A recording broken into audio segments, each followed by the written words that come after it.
আজ সকালে পূর্ব মেদিনীপুর জেলার হলদিয়া এলাকায় এক মর্মান্তিক পথ দুর্ঘটনায় ৩ জনের মৃত্যু হয়েছে। ঘটনাটি ঘটেছে হলদিয়া যাওয়ার পথে বজরাল চকের কাছে ঘোষের মোড় এলাকায়। প্রত্যক্ষদর্শী ও স্থানীয় সূত্রে জানা গেছে, আজ সকাল নাগাদ হলদিয়া অভিমুখে যাত্রারত একটি যাত্রীবাহী বাসের সঙ্গে একটি মোটর বাইকের মুখোমুখি সংঘর্ষ হয়। সংঘর্ষের তীব্রতায় বাইকটি সম্পূর্ণভাবে দুমড়ে মুচড়ে যায়। বাইকে থাকা ৩ জন আরোহী ঘটনাস্থলে গুরুতর আহত হন এবং পরে তাদের মৃত্যু হয়। মৃত ৩ জনই মোটর বাইক আরোহী বলে পুলিশ সূত্রে নিশ্চিত করা হয়েছে।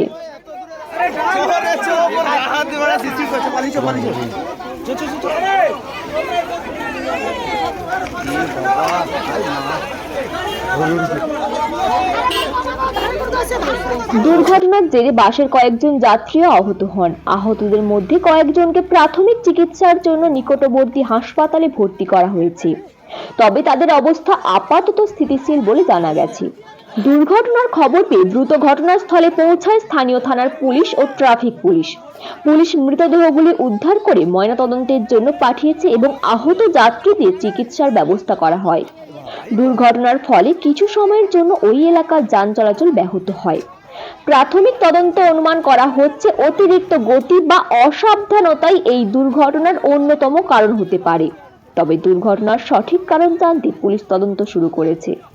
এই মর্মান্তিক ঘটনায় এলাকায় শোকের ছায়া নেমে এসেছে। ব্যুরো রিপোর্ট, খবর টাইম।